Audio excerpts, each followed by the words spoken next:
So if you haven't already heard, the New World developers announced that the alpha is back for New World, and that you can check out all the latest patch notes in this link below. So we're going to go ahead and dive right into that, but make sure you go ahead and hit that subscribe button, because one, it's free, two, she's playing Among Us back here, and I really don't want you to have to go and watch Among Us YouTubers or something like that. So just go ahead and subscribe. So we're going to get into it here, and I'm kind of literally just going to be reading off the patch notes, giving my thoughts, and then I'm going to edit out all the spots where I'm just like reading and I don't know what to say.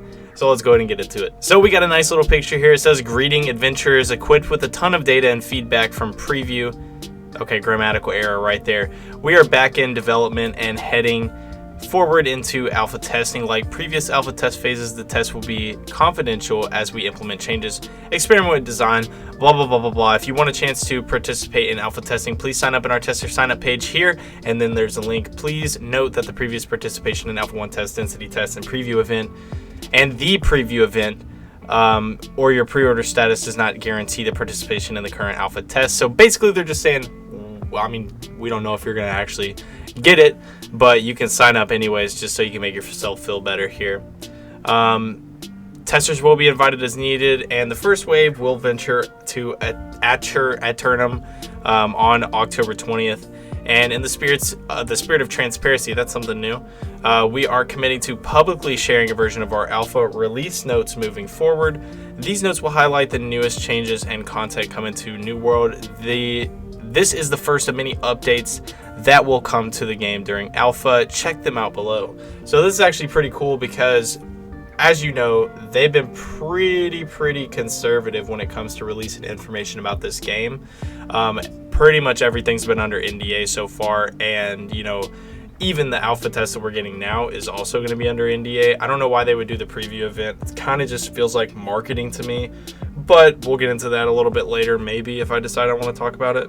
So under the combat tab, we got the spear. So they're actually adding a new melee weapon, offering both long distance, pierce damage, and some ranged capabilities. It scales primarily on dexterity, but also benefits from strength. It gives the zoner skill tree, which specializes in keeping enemies at a distance and throwing spears from range, and the impaler skill tree specializes in closing the gap and quicker attacks that impart status effects. So it's going to be like, you know, Leonidas. Did he have a spear? I don't know. He had a spear, I think. There's also going to be a new quest line for a legendary spear called the Heaven Splitter. For weapon cooldowns, it's going to provide more options in combat and make weapons selection even more valuable. So each weapon is actually now going to have independent cooldowns. This is great because there's not going to be a global cooldown on all of the weapons.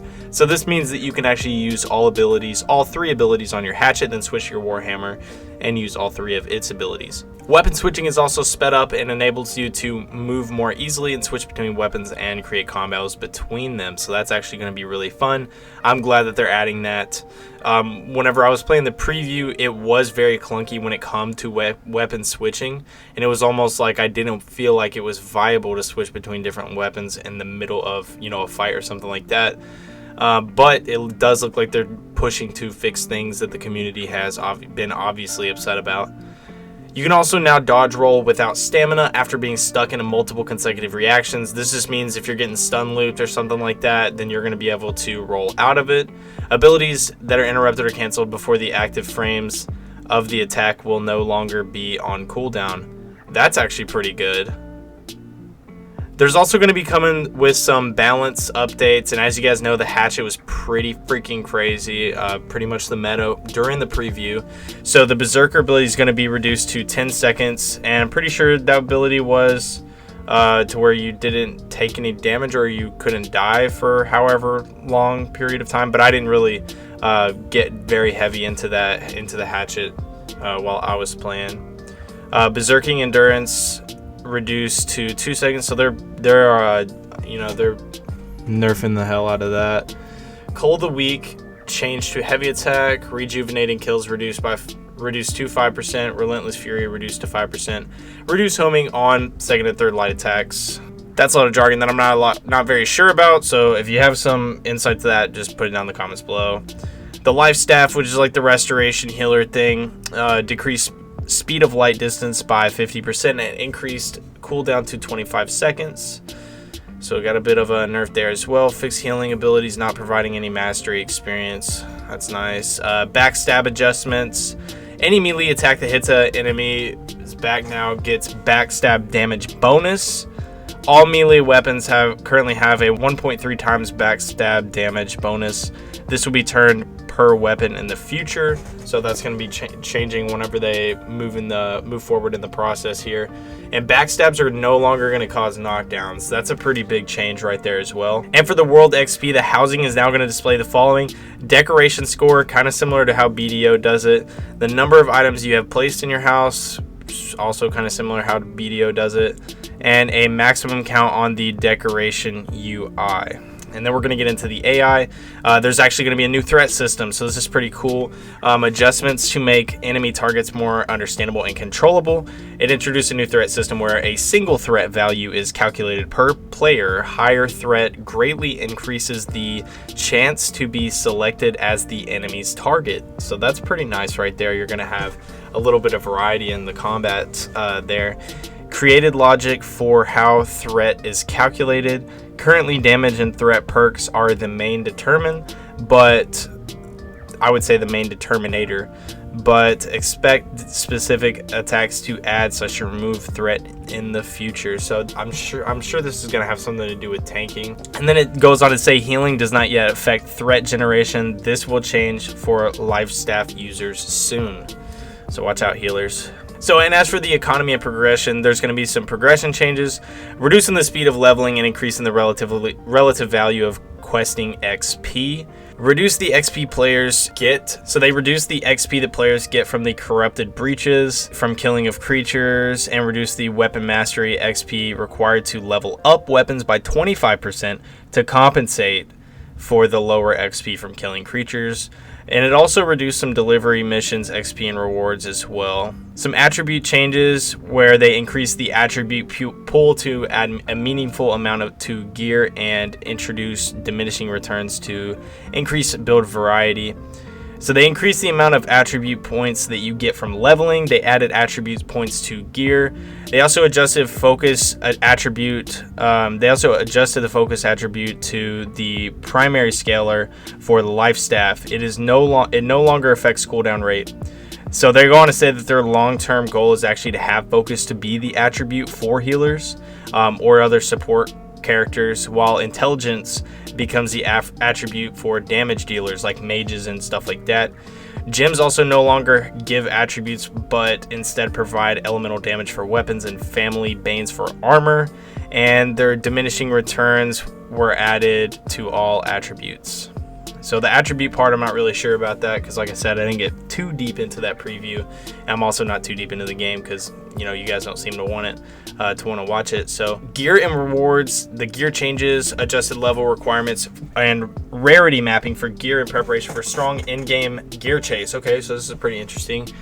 Gear now has a specific level requirement. That's really good. The level requirement of a piece of gear is based on its great score. The higher rarity gear has a lower level requirement than lower rarity gear with the same gear score, making rarity even more valuable.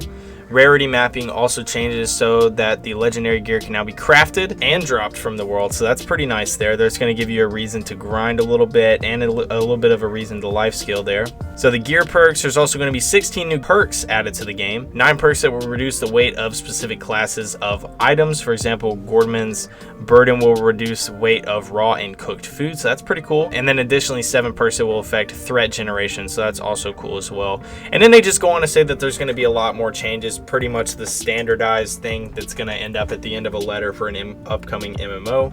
So just to like end it off with the final thoughts here, I really think that New World has taken a big leap just with releasing the patch notes for the alpha testing. It gives us a lot of transparency.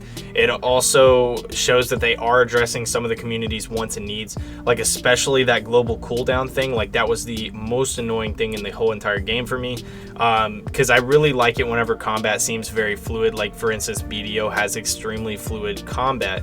So whenever you look at a game like New World, you see all this beautiful graphics, you know, it's lacking in questing content. the variety of the NPCs and monsters are not that good.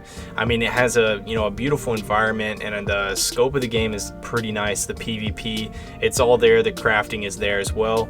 But they really did. It looks like they really did take a really good step in the right direction for at least just the combat for it. So I'm actually really happy about that, as well as the mentioning of the housing and whatnot in the game. Like I said in previous videos, housing has always been a big thing for me, and I mean, decoration score always been kind of a OCD thing for me. The threat system, the way that they've made this now in the alpha patch notes here, I mean, that's pretty awesome. How they're going to be giving a little bit of variety to battles instead of it just running around and chasing after the first person that hit it. I'm also really liking that they're going to be you're going to be able to craft legendary gear, and they're going to be dropped from the world, so you'll be able to have either or. You can go do some bosses and whatnot, get that legendary gear, or you can craft it and become that great life skiller that you are always born to be. In addition, the perks at the end, I mean, I think that's important, because especially the one that affects threat generation,